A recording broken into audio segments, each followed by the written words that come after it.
Do sada smo definisali šta čini brend i koje su vrednosti brenda koji gradite.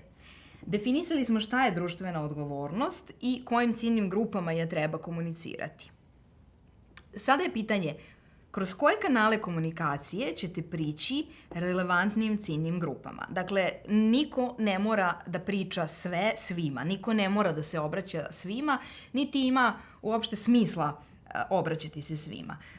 Sećam se dok sam radila u Jafi i moj posao je bio između ostalog media buying, odnosno zakup medijskog prostora.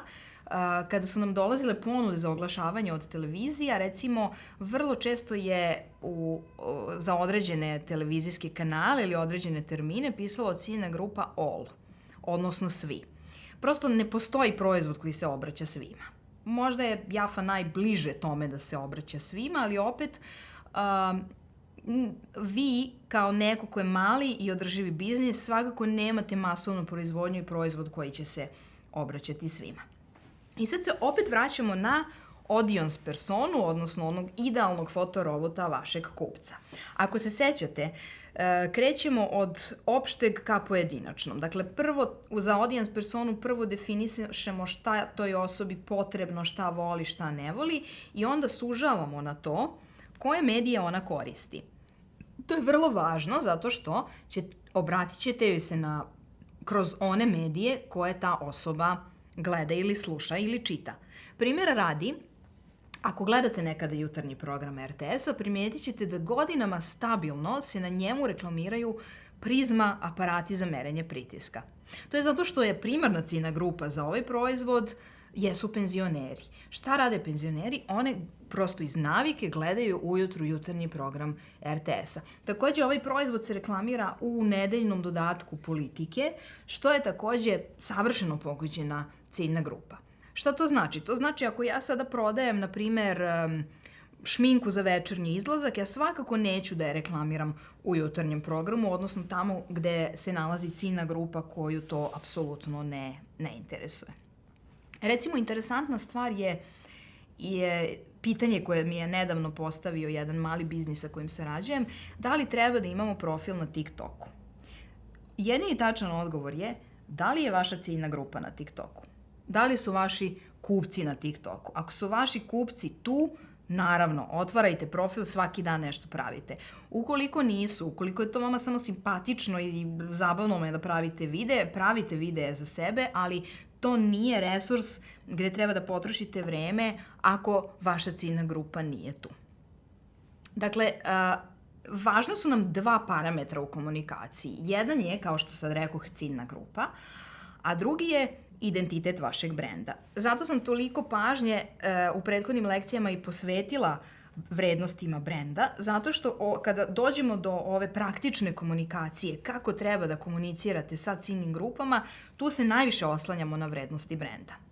Od vrednosti brenda i od identiteta vašeg brenda zavisi da li ćemo se obraćati formalno ili neformalno, da li ćemo sa svojim kupcima biti na vi ili na ti, da li će to biti informativno ili ćete upotrebiti neki bajkoviti storytelling pa ćete zapravo pričati priče svojim kupcima. Primjera radi, nordijske kompanije, skandinavske kompanije, ovde su prenele način poslovanja u kojima se oni obraćaju kupcima na ti. Prvi je to krenuo Telenor, sada već to više nije toliko neuobičajena praksa, ali su te kompanije istrajavale u tom obraćanju na ti, primjera radi IKEA ili Telenor, i dobijale su dosta negativne reakcije na društvenim mrežama kada im se korisnik obrati sa žalbom.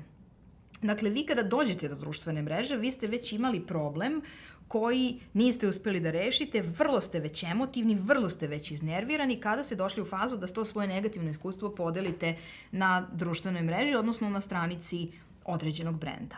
I tako, iznervirani u našoj zemlji koja je navikla da nepoznatim ljudima persira, vi dobijete odgovor na ti. I to je uglavnom dolivalo ulje na vatru i uglavnom su korisnici to doživljavali kao nepoštovanje i pisali ono čuveno nismo mi zajedno ovce čuvali, ali su kompanije nastavile da istrajavaju u tom svom obraćanju na ti, zato što je to prosto u osnovnoj postavci njihovih biznisa, njihovih brendova.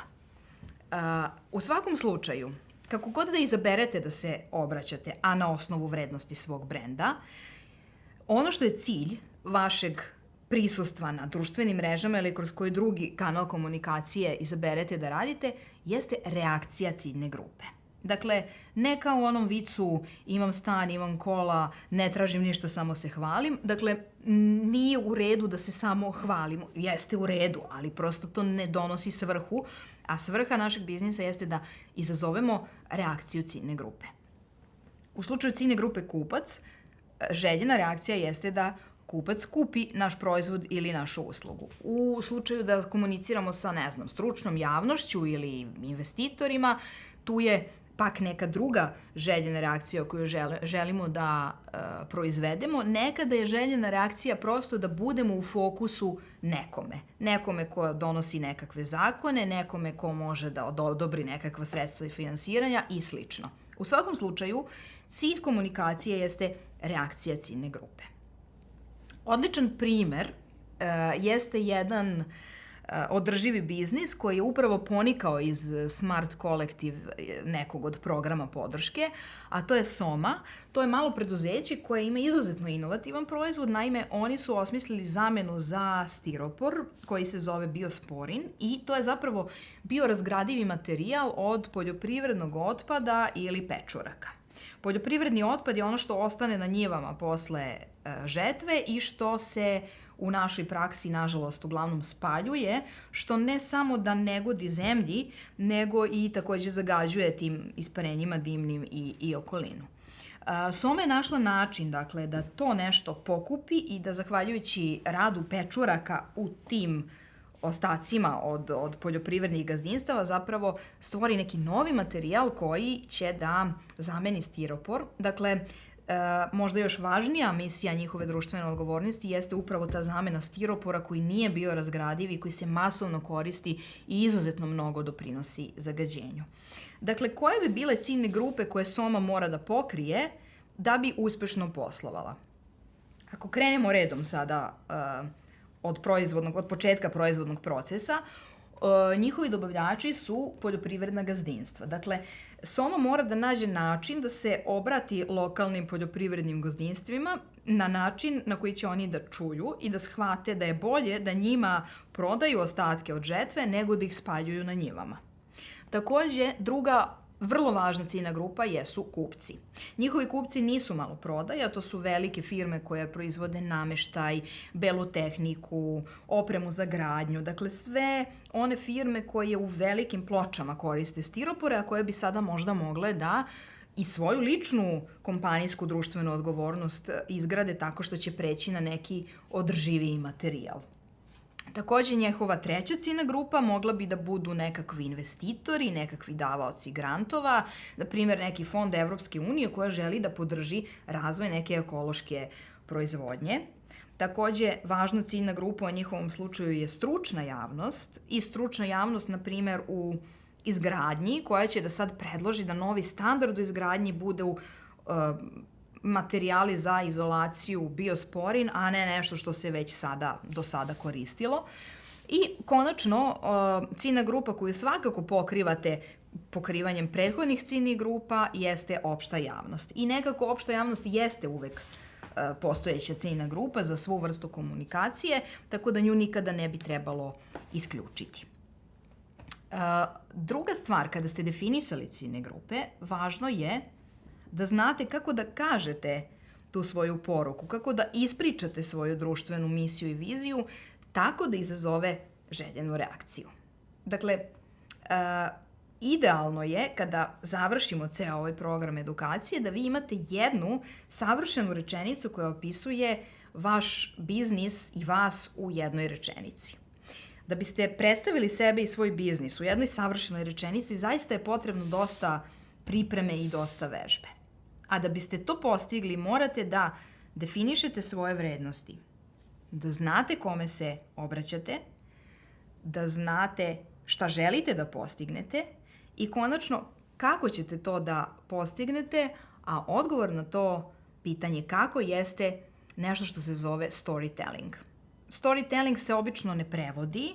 Storytelling je tehnika marketinga i komunikacije koja podrazumeva način predstavljanja brendova i brend vrednosti.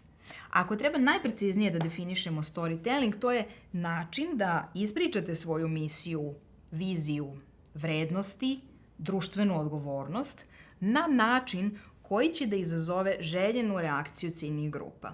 Dakle, obratite pažnju da ispričate svoje vrednosti, misiju i viziju na način na koji će izazvati željenu reakciju. Ne samo da ispričate i da to zvuči lepo, već da oni koji čuju zapravo shvate šta ste vi želeli od njih. Evo sada nekih konkretnih savjeta za komunikaciju, odnosno za storytelling u praksi. Danas smo svi pretrpani podacima, raznim vrstama raznih podataka, ali pre svega pretrpani smo rečima. I znate i sami sigurno ako koristite društvene mreže koliko često samo scrollujemo i gledamo slike, jer prosto reči ima previše. Prosječni korisnik interneta danas dnevno vidi oko 10.500 reči.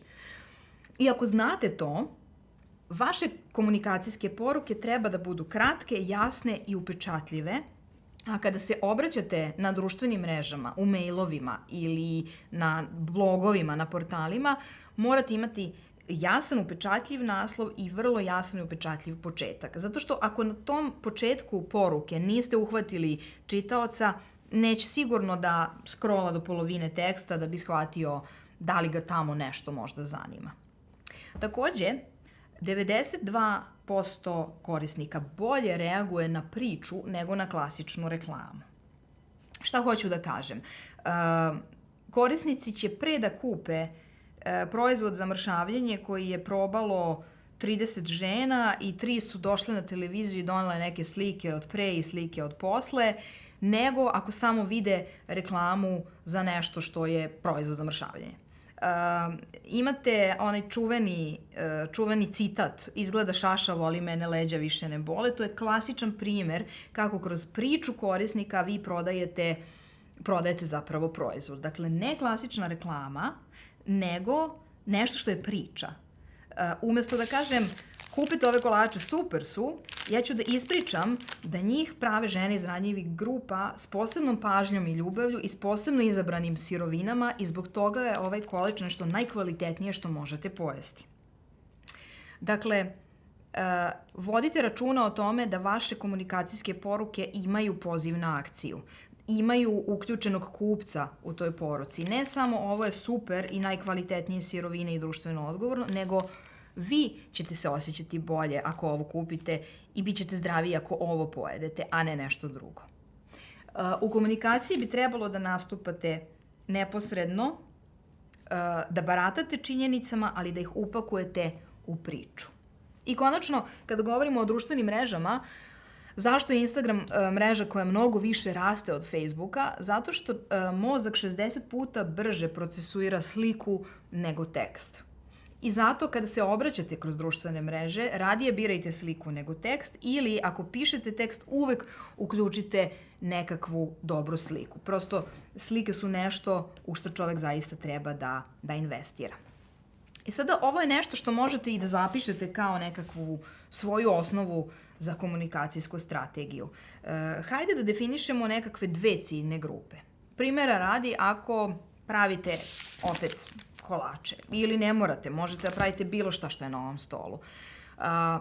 Prva ciljna grupa trebalo bi da vam budu kupci. Dakle, da detaljno locirate kupce u smislu kupci ovog proizvoda su najčešće žene, starosti između 20 i 40 godina, uglavnom su iz urbanih sredina, uglavnom su sa srednjom školom ili fakultetom i to je sve važno zbog načina na koji ćete im se obraćati. Druga ciljna grupa neka budu, na primer, nevladine organizacije ili investitori ili vi definišite ili mogu da budu velike kompanije sa razvijenom društvenom odgovornošću, pa mi sad hoćemo da im ponudimo, na primer, biosporin umesto stiropora. Kada ste definisali 2 glavne ciljne grupe, sledeće što definišemo jeste ključna poruka. Koju poruku želimo da čuje ova ciljna grupa? Potom biramo kanale komunikacije. Gde će naša ciljna grupa primiti ovu poruku? Na primer, ovo je meni najlakše i najjeftinije i najučinkovitije da promovišem kroz društvene mreže. Moja ciljna grupa koju sam definisala izuzetno aktivna na društvenim mrežama, tu ćemo poslati komunikacijske poruke toj ciljnoj grupi. Ako pak hoćemo da priđemo nevladinom sektoru ili velikim kompanijama ili vladinom sektoru, možda je bolji način da ne koristimo društvene mreže, nego da budemo prisutni na nekakvim simpozijumima, seminarima, konferencijama, možda je to put do njih. Kada ste definisali ove 3 stvari, dakle, ciljna grupa, ključna poruka, kanal komunikacije, idemo na sledeću stvar, a to je predviđeni budžet. Da li je dovoljno da dođem na simpozijum ili je potrebno tamo da nekako se zakupim neki štand ili budem neki od učesnika. I konačno i najvažnije, 5. stvar je cilj komunikacije. Šta želimo da postignemo slanjem ove poruke ovoj ciljnoj grupi? Jer jedino ako imate definisan cilj, moći ćete da izmerite da li je zapravo to što ste radili imalo nekakvog učinka. Kanali komunikacije nisu samo kanali oglašavanja. U klasičnom marketingu kanali oglašavanja se dele na ATL i BTL. ATL je skraćeno od above the line, BTL je below the line. Above the line su po pravilu skupi kanali komunikacije i to su televizija, radio, glossy magazini, billboardi, a BTL su primjera radi društvene mreže ili ono što zovemo guerrilla marketing, na primjer deljenje letaka, ostavljanje letaka na brisačima i slično.